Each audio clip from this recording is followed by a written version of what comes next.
Bonjour à tous. Effectivement, Santé publique France est la nouvelle Agence nationale de santé publique. C'est la fusion de l'Institut national de prévention et d'éducation pour la santé, qui avait des missions de prévention, qui organisait les campagnes de prévention que vous voyez peut-être à la télé ou que vous entendiez à la radio. C'est la fusion de l'Institut de veille sanitaire, qui a des missions de surveillance, et puis d'une troisième agence qui s'appelle l'EPRUS, l'établissement de préparation et de la réponse aux urgences sanitaires. Donc c'est une agence qui organise la réponse dans les situations de crise sanitaire. Cette agence Santé publique France, elle a été créée au mois de mai dernier, et c'est effectivement Santé publique France qui organise l'opération Moi sans tabac, dont vous avez parlé tout à l'heure. Alors, pour ma part, je ne vais pas du tout vous parler de Moi sans tabac aujourd'hui. Je vais vous parler de Tabac Info Service, puisque ce dispositif a commencé à être évoqué par mon prédécesseur, Tabac Info Service.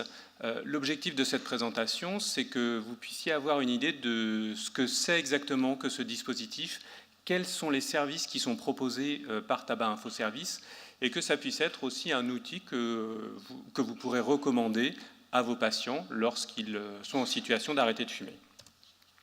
Un mot avant de vous présenter le dispositif en lui-même. Tabac Info Service, ça se fonde sur des interventions dont l'efficacité est démontrée. Je vais vous présenter les différents canaux de communication de Tabac Info Service. Historiquement, c'est d'abord un accompagnement par téléphone. C'est le type d'accompagnement à l'arrêt du tabac à distance qui est le plus ancien, qui existe depuis une cinquantaine d'années aux États-Unis. Et l'efficacité de ce dispositif est démontrée par plusieurs revues de littérature. Et je vous ai mis, vous voyez, les différents niveaux d'efficacité selon que c'est la personne qui appelle le dispositif ou selon que c'est le dispositif qui appelle le fumeur pour lui proposer un programme d'arrêt du tabac. L'aide à distance, c'est aussi évidemment l'aide à distance sur Internet. Alors sur Internet, les niveaux de preuve sont beaucoup moins robustes que les niveaux de preuve dont on dispose pour l'accompagnement par téléphone, mais il existe quand même un certain nombre de tendances, d'indices d'efficacité de ce dispositif, notamment lorsqu'il y a beaucoup de contacts, alors des contacts qui se font souvent par email, en direction des fumeurs, et cette efficacité est d'autant meilleure qu'elle est complétée de traitements de substitution nicotinique. Troisième type de canal, le téléphone portable. Alors, il n'y a pas encore beaucoup d'études sur l'efficacité des interventions via les smartphones, mais par contre, il y a un certain nombre d'études, notamment une très intéressante qui porte sur un programme d'accompagnement par SMS, un programme qui s'appelle Text to Stop, dont l'efficacité a été démontrée et qui consiste à accompagner pendant 6 mois environ les fumeurs par un envoi de SMS qui sont le plus fréquents autour de la date d'arrêt du tabac. Et puis vous l'avez entendu, l'aide à distance, et notamment Tabac Info Service, fait partie des interventions qui sont recommandées en première intention dans les recos de la HAS. Je vous présente brièvement trois manières d'accompagner les fumeurs via Tabac Info Service. Au fond, ce n'est pas 3 manières, c'est 3 manières plus une. Je vais vous expliquer un petit peu pourquoi. Je vous disais, le canal historique, c'est vraiment le téléphone, le 3989. Au 3989, qu'est-ce qu'on propose? Un accompagnement par un tabacologue de Tabac Info Service, un accompagnement par téléphone. Donc on est accompagné sur plusieurs entretiens via des rendez-vous téléphoniques. Le service est ouvert de 8h à 20h du lundi au samedi, et c'est l'appelant qui détermine le jour et l'heure auquel il souhaite programmer ses rendez-vous. Le dispositif est évidemment quasiment entièrement gratuit. Service gratuit plus prix d'un appel, ça ne vaut évidemment que pour le premier appel, l'appel au 3989. Tous les autres appels sont intégralement gratuits puisque c'est le tabacologue qui rappelle la personne. L'accompagnement au sevrage tabagique peut être complété par un suivi nutritionnel, puisqu'il y a sur la ligne un certain nombre de tabacologues qui sont aussi nutritionnistes. En termes d'activité, c'est l'ordre de grandeur qu'il faut retenir, selon les années, entre 35 000 et 40 000 appels reçus au 3989. La ligne française, Tabac Info Service, elle a fait l'objet d'une évaluation. Cette évaluation, elle se fait par l'intermédiaire d'un rappel systématique de tous les bénéficiaires du service, 6 mois après leur première mise en relation avec le service. Cette évaluation a montré que 22% des bénéficiaires étaient non-fumeurs 6 mois après leur premier contact avec un tabacologue de la ligne. Si vous voulez en savoir plus sur cette évaluation, vous pouvez consulter le bulletin épidémiologique hebdomadaire qui est sorti le 6 octobre de cette année. Alors, qu'est-ce qui se passe quand on appelle le 3989 ? La ligne, en fait, est organisée en 2 niveaux de service, c'est-à-dire que, si vous appelez le 3989, vous ne parlez pas immédiatement à un tabacologue. En fait, vous avez d'abord un premier niveau de réponse par un conseiller en santé qui va traiter votre demande, qui va soit répondre à un certain nombre de questions simples sur le tabac, l'arrêt du tabac, qui va envoyer une brochure, et puis qui va proposer à tous les appelants la mise en relation avec un tabacologue. Cette mise en relation, elle a lieu soit dans la journée, soit via une prise de rendez-vous qui se fait souvent en moins de 3 jours. Le tabacologue va réaliser exactement le même type d'activité que ce que ferait un tabacologue dans une consultation en face à face. Il va essentiellement réaliser un bilan tabacologique, donc il va faire le bilan du tabagisme de la personne, de ses motivations, de ses craintes face à l'arrêt, de ses tentatives antérieures d'arrêt, etc., etc. Et puis les tabacologues du 3989 peuvent aussi répondre à des renseignements spécifiques, par exemple des personnes qui sont en arrêt du tabac et qui vont être sous-dosées ou surdosées en nicotine. Donc le tabacologue peut les aider à ajuster leur traitement. Réponse à un appel de crise. Donc là, une situation de crise sur Tabac Info Service, c'est un fumeur qui est en tentative d'arrêt du tabac et qui pense qu'il risque de reprendre le tabac. Et donc là, on lui propose d'être mis le plus rapidement possible en relation avec un tabacologue. Le protocole de la prise en charge au téléphone, c'est idéalement un bilan tabacologique avant la date d'arrêt du tabac, et puis ensuite des suivis tabacologiques après la date d'arrêt, 3 ou 4 entretiens de suivi, situés le plus proche de la date d'arrêt du tabac, puisque vous savez, c'est dans les 15 jours qui suivent la dernière cigarette qu'il y a le plus fort risque de reprendre le tabac. Et puis je vous le disais tout à l'heure, en deuxième intention, un accompagnement nutritionnel ou des réponses à des appels de crise et des renseignements spécifiques. Depuis quelques années, tous les rendez-vous avec Tabac Info Service sont rappelés par l'envoi d'un SMS 24 heures avant la tenue de ce rendez-vous. Ça permet d'éviter d'avoir des bénéficiaires du service qui ne sont pas disponibles au moment de leur rendez-vous téléphonique. Et puis j'en ai parlé, un rappel à 6 mois. L'autre canal, le 3989, il a été créé en 1998. Le site internet Tabac Info Service, il a lui été créé en 2005. Je vous ai mis, comme mon collègue, la homepage, la page d'accueil de Tabac Info Service, donc aux couleurs de Moi sans tabac. En 2015, ce site internet, il a reçu 2,5 millions de visiteurs uniques. C'est un chiffre très important. C'est le résultat à la fois d'un trafic naturel sur le site internet, le fait qu'on travaille beaucoup au référencement du site, et puis aussi qu'on réalise un certain nombre de campagnes qui promeuvent Tabac Info Service.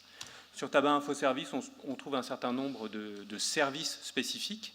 J'en ai mentionné 2 dans cette présentation. Un question-réponse.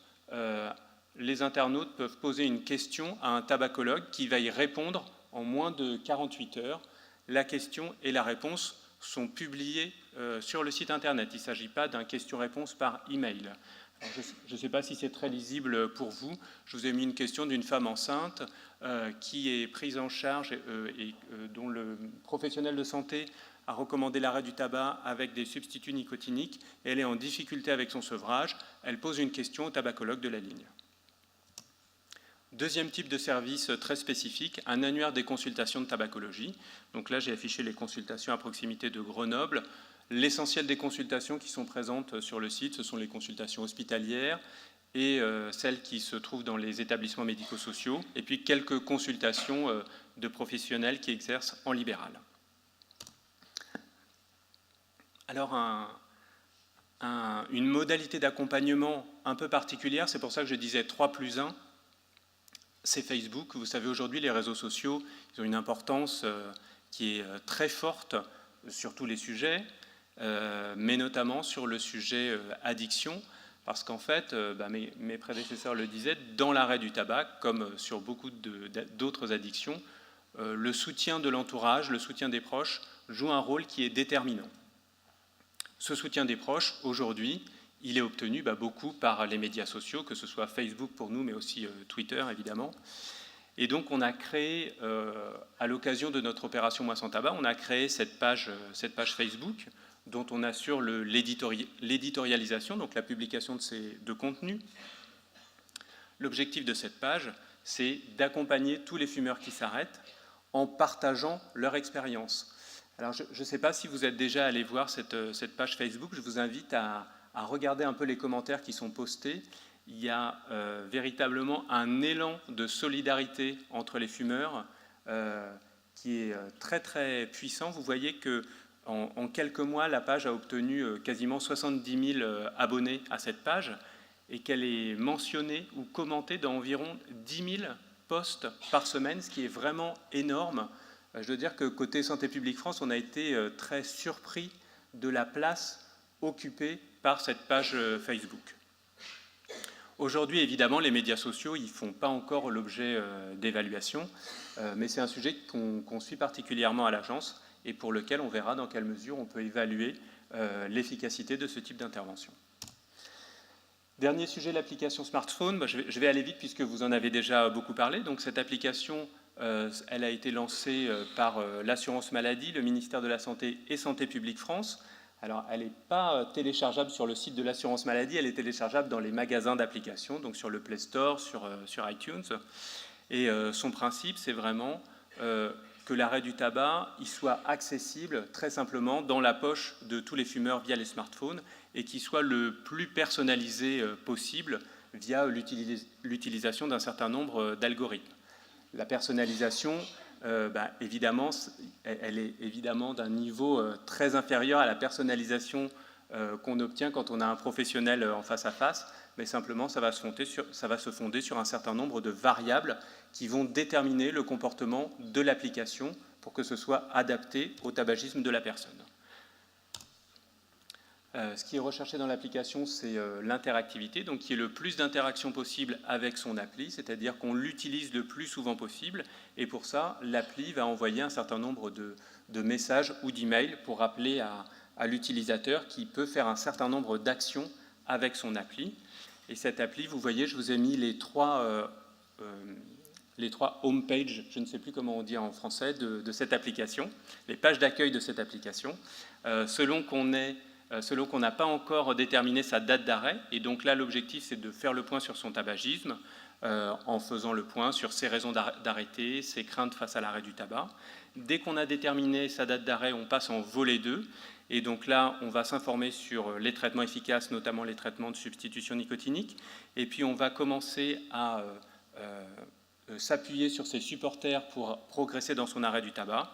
Et quand on est en volet 3, donc on a arrêté de fumer, là, l'application, elle va proposer essentiellement une visualisation des progrès de l'utilisateur, elle va mettre en avant les supporters de l'ex-fumeur, et puis il y a tout un dispositif qui permet d'éviter la rechute, la reprise du tabac, avec des activités qui ont pour objectif de lutter contre le craving. Cette application, elle a été lancée au mois de septembre. C'est la V2 d'une application Tabac Info Service qui avait été lancée en 2015 par l'ex-INPES et qui avait été aussi évaluée.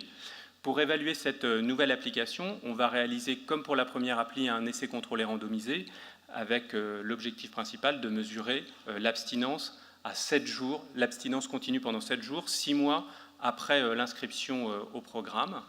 Et parmi les objectifs secondaires de l'essai contrôlé randomisé que nous allons réaliser, essayer de regarder les variables sociodémographiques et leur impact sur l'utilisation de l'appli, et puis aussi d'essayer de regarder quels sont les services qui vont être les plus utilisés dans l'appli. Vous avez vu qu'il y en avait plusieurs, par exemple, on peut faire sa balance motivationnelle, faire des jeux, s'informer sur les traitements, etc., etc.